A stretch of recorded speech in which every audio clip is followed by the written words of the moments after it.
Udah, Ibu. Oke.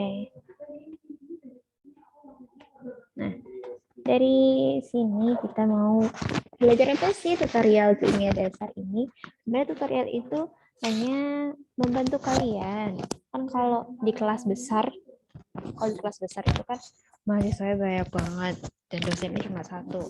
Makanya dibentuklah kelas tutorial supaya kalian bisa menanyakan tentang soal latihan ataupun pertanyaan-pertanyaan lain yang menurut kalian bisa ditanyakan. Jadi di sini kimia dasar yang pertama itu tuh kita kayak gimana? Kita harus mampu menentukan gaya antar molekul dalam larutan. Nah, gaya antar molekul dalam larutan itu kayak gimana? Sebelum kita masuk ke apa itu gaya antar molekul di dalam larutan, kita harus tahu dulu larutan. Menurut kalian larutan itu apa sih? Ada yang tahu atau ada yang bisa menjelaskan tentang apa itu larutan?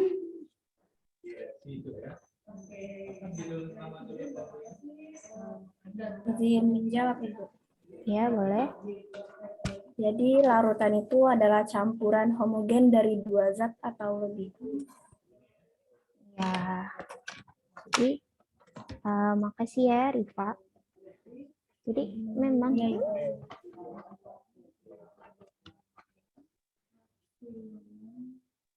emang larutan itu apa? Larutan itu adalah gabungan dari dua zat atau lebih yang menjadi homogen. Itu yang larutan. Jadi yang lawannya homogen itu apa? Lawannya homogen itu adalah heterogen. Sebenarnya untuk dua zat yang heterogen itu sebenarnya juga disebut dengan larutan. Cuman dia itu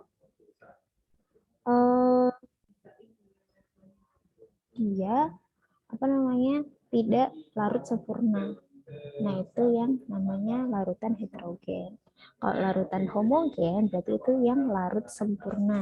Udah nggak ada bekas-bekas yang lainnya atau nggak ada gumpalan-gumpalan lain. Itu misalnya kalau campuran dari zat padat dan zat cair.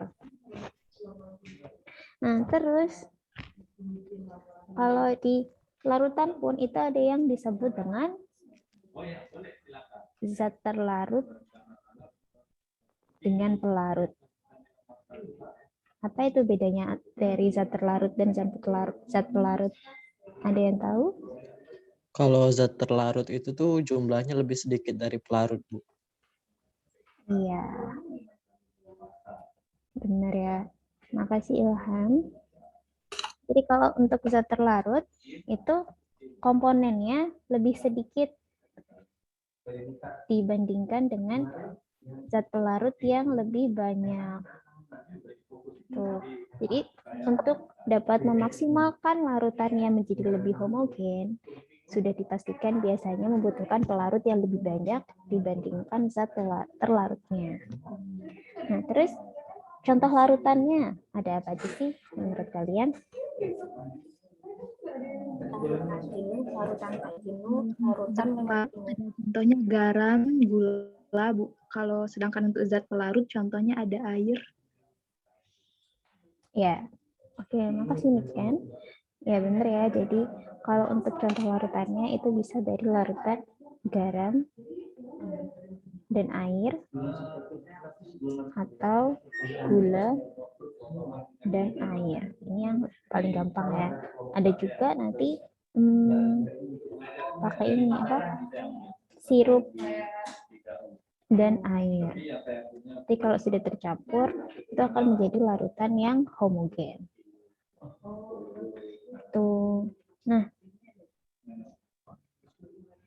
kalau garam dan air itu nanti akan disebut menjadi larutan garam.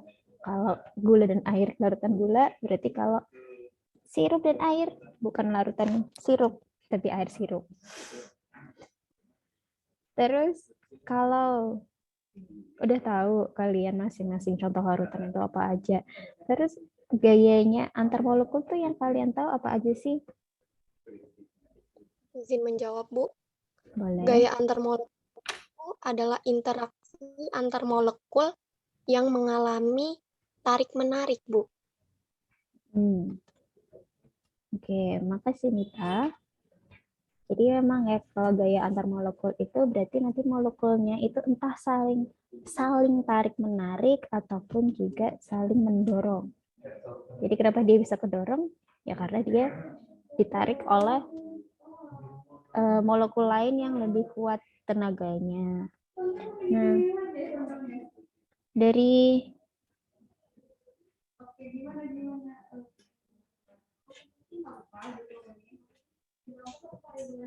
ya tarik menarik itu. Terus kalau dari ikatan-ikatannya, ikatan-ikatan apa aja sih yang kalian udah ketahui untuk di gaya antar molekul ini di dalam larutan? Ikatan hidrogen. Ada ikatan polar, Bu. Ada ikatan hidrogen. Sama apa lagi?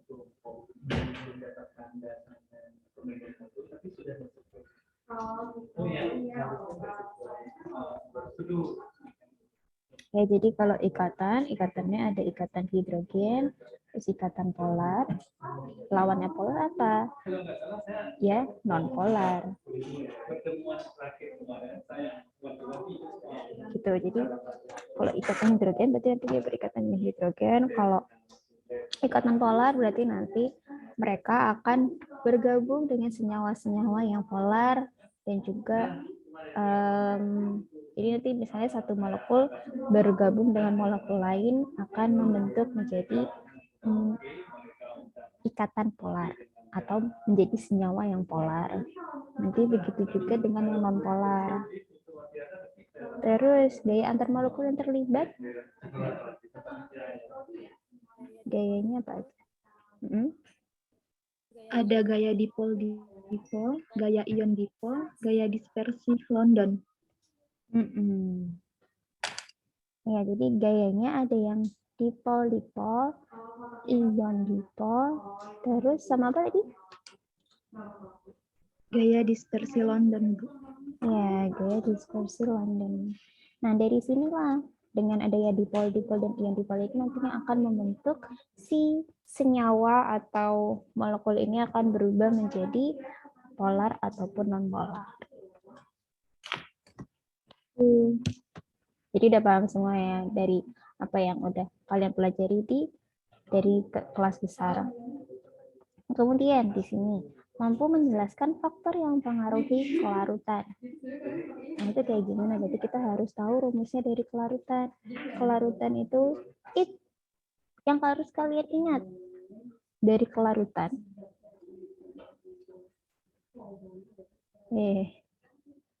Yang harus kalian ingat dari kelarutan itu apa? Kalian ingat dari kelarutan adalah bahwa mereka akan saling melarut apabila mereka dalam zat yang sejenis. Sejenisnya maksudnya kayak gimana? Sejenisnya itu ya berarti kalau polar dengan polar. Kalau non-polar dengan non-polar. Tuh, mereka akan sangat lebih cepat larut apabila dibandingkan dengan jenis yang berbeda. Tuh. Dan kalau kan tadi ada ikatan ion dengan dipol. Nah, kalau yang ion itu biasanya nanti akan berikatan dengan yang polar. Ini juga akan lebih cepat larut sempurna. Kemudian di sini ada contoh soal manakah zat terlarut yang lebih larut dalam pelarut tertentu dan di mana gaya antar molekul yang paling penting. Dari contoh nomor A itu ada 1 butanol atau 1,4-butadienol di dalam air. Jadi manakah menurut kalian butanol atau butanediol? Apabila dicampur dengan air, manakah yang butanol? Kenapa? Iya, karena gugus alkilnya itu lebih sedikit. Gugus alkilnya lebih sedikit. Iya. Jadi gugus alkilnya di sini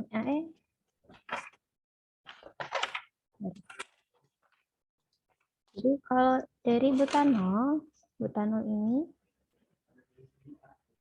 C-nya itu ada 4. Dan kalau di butanediol itu C-nya ada 4 juga.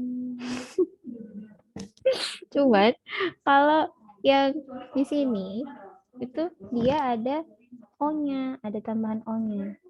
Di sini ada OH-nya 2. Padahal di sini cuma ada 1. Makanya dia akan lebih mudah larut dengan air yang memiliki OH-nya lebih sedikit. Itu karena dia akan bisa terlepas secara lebih cepat. Jadi dia akan bergabung dengan molekul dari H2-nya yang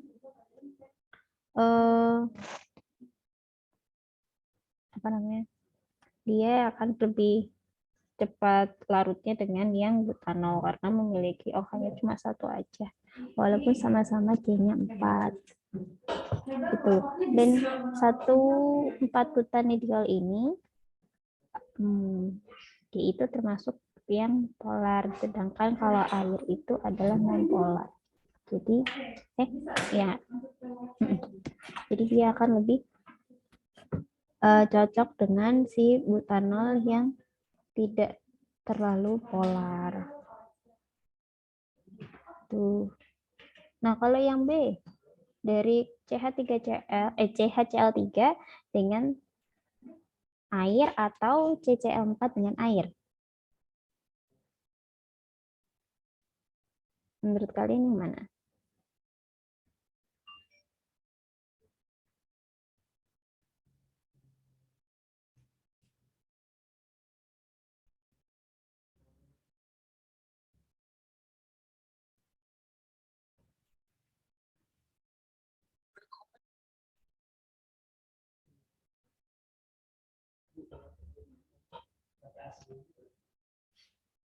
Yang CCl4 bukan Ibu. CCl4? Kenapa? Maaf Bu, izin bertanya Bu, untuk yang A, untuk air itu apa tidak polar ya Bu? Iya, maaf. Karena Iya, salah. Saya lupa. Kalau air itu adalah polar. Kalau air itu polar. Jadi berarti yang lebih terlarut nanti 1,4 butanediol sama air ya Bu? enggak, saya salah. Saya kebalik menjelaskan, saya lupa. Kalau yang OH-nya lebih sedikit itu yang dia lebih polar. Aduh, masih iris. Jadi dia akan lebih memilih si butanol ini. Jadi kalau dari sini berarti yang A itu 1 butanol dengan air. Sedangkan kalau yang B itu berarti kita juga harus mencari yang polar juga.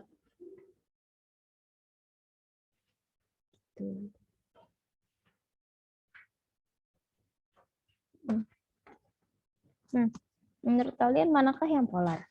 Dari CCl3 atau CHCl3 atau CCl4? CHCl3 Bu. CHCl3 Bu. Iya, CHCl3. Jadi nanti itu yang lebih polar. Kenapa? Karena di sini tuh CCl4 kan C itu ada tangannya 4.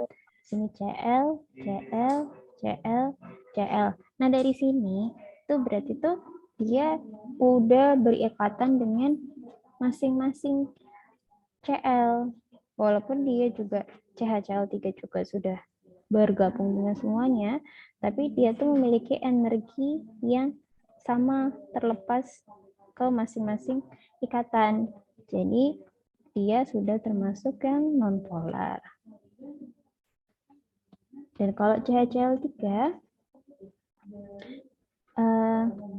ikatan si C-nya itu kan ini H, terus ini Cl, Cl, Cl. Nah, di sini malah energinya itu dia dari H ke Cl. Bukan C ke H, tapi H ke Cl. Sedangkan C itu kan ke Cl. Jadi ikatan di H itu lebih besar. Ikatan dipol-dipolnya itu dia menjadi positif. Jadi makanya dia akan bergerak dari yang positif ke negatif. Jadi dia bergerak ke C-nya, makanya dia menjadi non-polar. Tuh. Nah, di sini ada contoh-contoh lain yang nanti bisa kalian kerjakan sendiri. Kemudian di sini ada menentukan energi proses pelarutan. Di sini untuk data berikut hidrasi untuk ion KNO3. Di sini ada delta H solution dan delta H QC. Jadi tinggal kalian gunakan rumus untuk masukin. Ada yang ingat rumusnya?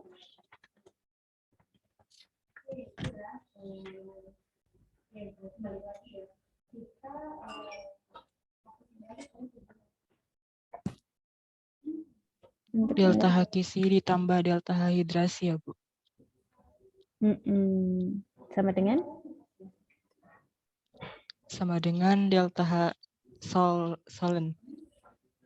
Iya. Sama dengan delta H solution. Nah, delta ini berarti kan tinggal kalian untuk mencari delta H dari hidrasi, itu tinggal kalian kurangkan aja. Delta H hidrasi berarti delta H solution dikurangi delta H QC. Itu ntar kalian akan mendapatkan jawabannya. Nah, di sini juga tinggal kalian kerjakan. Di situ ada NaCl dari masing-masing hidrasi CN, Na juga. Nah, kemudian di sini mampu menentukan konsentrasi larutan. Konsentrasi larutan itu ada yang berdasarkan persen massa, terus fraksi mol, sama molaritas dan molalitas. Ini udah rumus yang sangat umum yang kalian ketahui dari zaman SMA ya. Jadi kalian udah ingat kalau persen massa zat terlarut dibagi massa total. Massa total dari massa zat terlarut dan juga si massa pelarutnya. Kemudian jangan lupa dikali 100% karena ini pertanyaannya persen massa. Begitu juga kalau fraksi itu berarti nilai maksimalnya adalah 1. Jadi dan ini kan nilainya mol, berarti pasti maksimal itu 1. Kalau fraksi pasti 0,0 biasanya. Nah, kemudian di sini ada molaritas. Molaritas itu pakai mol per volume dan molalitas adalah mol per massa. Ingat kalau satuannya itu liter. Kalau molaritas dan kalau molalitas adalah satuannya kilo. Dan molaritas ini juga bisa kalian tulis gram per mr dikali 1000 per mili. Jadi ini massa pelarut dan ini volume larutannya. Begitu juga untuk yang molalitas. Nanti ini massa zat terlarut. Ini volume pelarut. Nah, ini juga gram per mr dikali 1000 per gram. Tapi kalau ini punyanya pelarut, kalau yang ini punyanya zat terlarut. Tuh. Nah, kemudian di sini untuk menentukan konsentrasi larutan. Untuk konsentrasi larutan ada glukosa yang dicampurkan dengan etanol. Kemudian berapakah massa glukosanya supaya mendapatkan konsentrasinya sebesar 2,4 kali 10 pangkat min 2 M.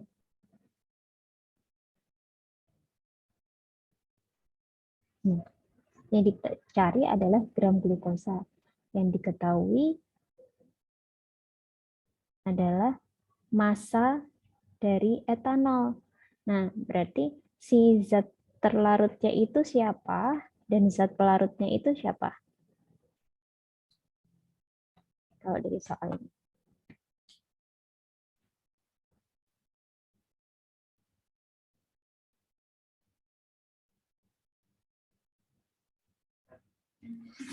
Yang terlarutnya ada glukosa, Ibu. Terus yang pelarutnya ada etanol.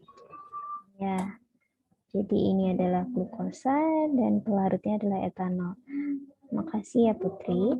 Jadi kita udah tahu nih zat terlarutnya glukosa dan zat pelarutnya adalah si etanol.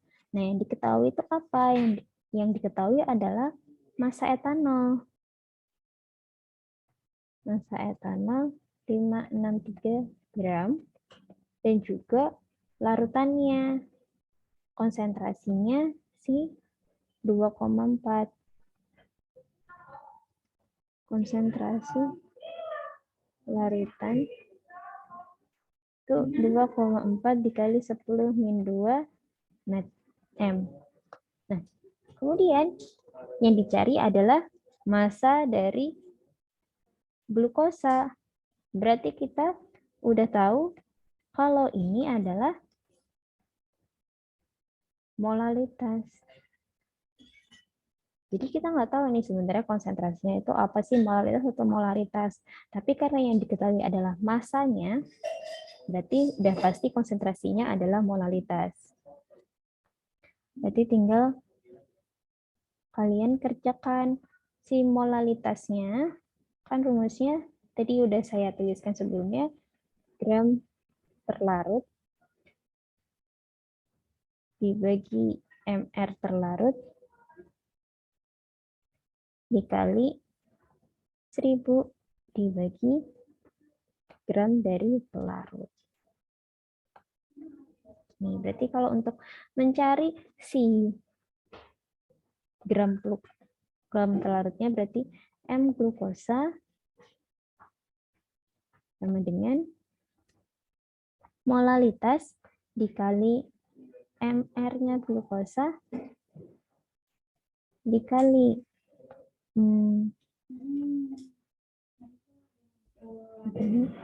massa pelarut M etanol dibagi 1000.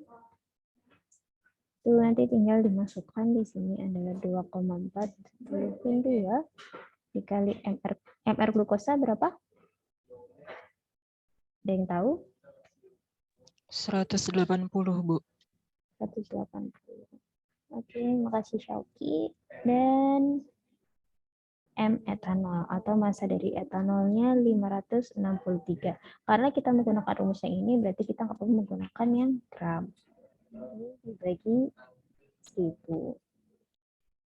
Itu nanti tinggal kalian cari sendiri. Massa glukosa nilainya berapa? Tuh. Ada yang mau ditanyakan sampai sini?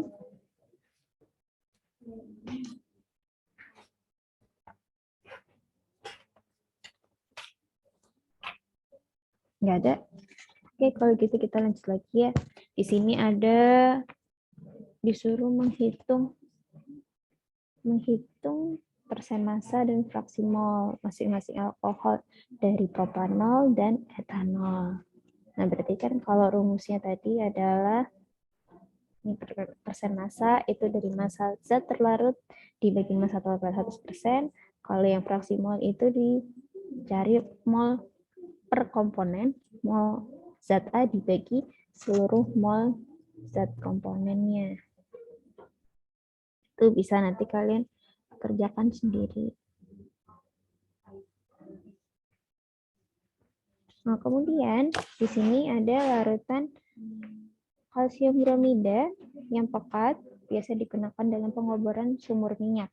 Jika larutan ini sebesar 52,1% CaBr dengan satuan dari gram per gram dan memiliki kerapatan atau densitas sebesar 1,7 gram per mili. Kemudian Pertanyaannya adalah menentukan molalitas, molaritas, dan persen mol dari CaBr2. Nah, dari sini kan kita udah tahu ya, kalau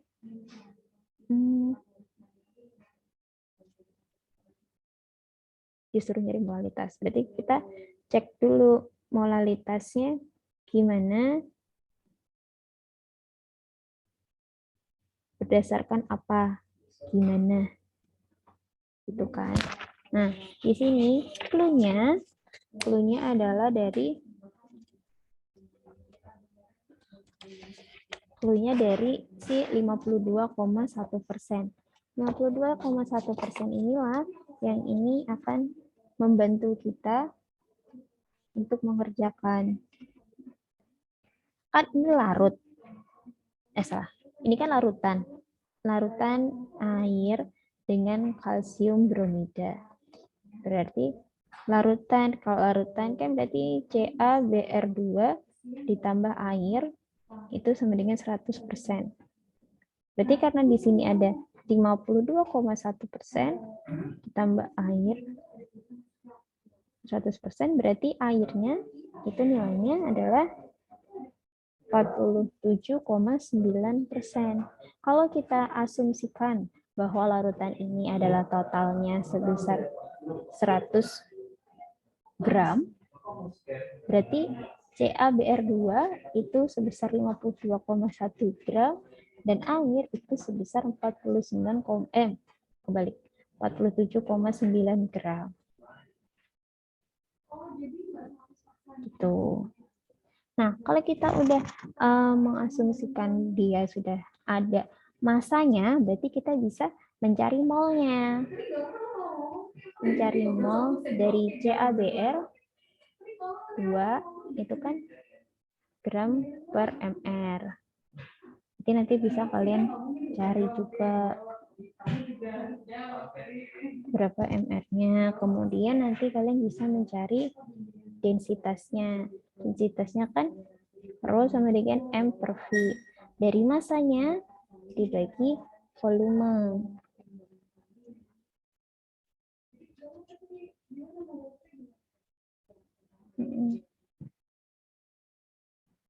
Dan ini adalah densitas dari total larutannya.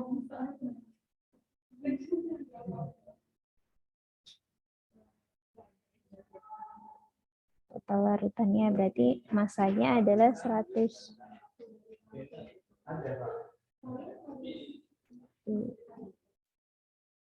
Dan volumenya adalah, salah, saya salah baca. Berarti kan di sini ada kerapatan, di sini adalah densitasnya. Kemudian berarti di sini ada 1,7, masanya 100. Berarti kita bisa cari volume. Volume inilah nanti yang akan membantu kalian untuk mendapatkan si molnya si CaBr2. Molnya CaBr2 salah, bukan untuk mendapatkan mol. Nanti ini untuk volume untuk mencari molaritasnya. Tuh, karena kalau molaritas itu kan butuhnya cuma massa dari si CaBr2 dibagi massa totalnya. Ya sih. Mol nih, maaf.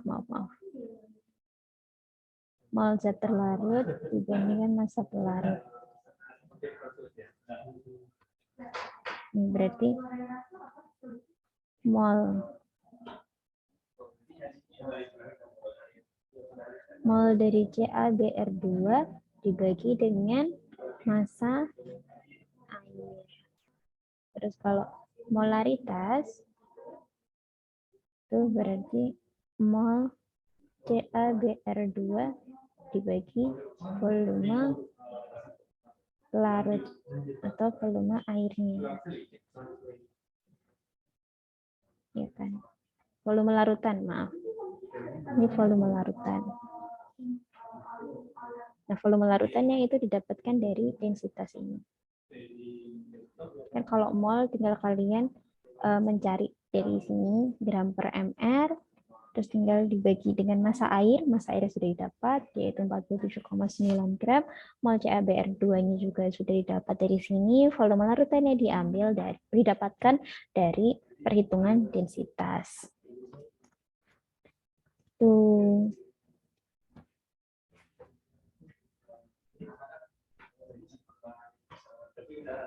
Ada yang mau ditanyakan? Sampai sini ada yang mau ditanyakan dulu.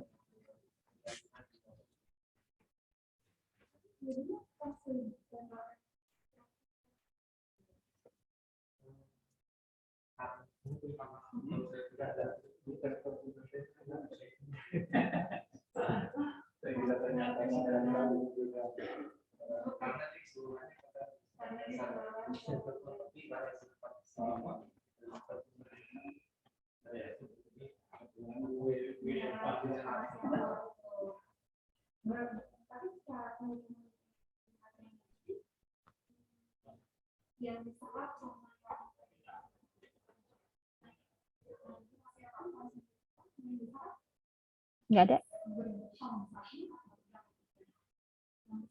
Ada yang ditanyakan? Ini karena waktu kita juga untuk tutorial itu cuma 50 menit ya, berarti sebenarnya udah selesai, malah kelebihan 5 menit. Cepet banget ya. Baru juga Oke, kalau nggak ada, saya stop share ya. Saya stop dan saya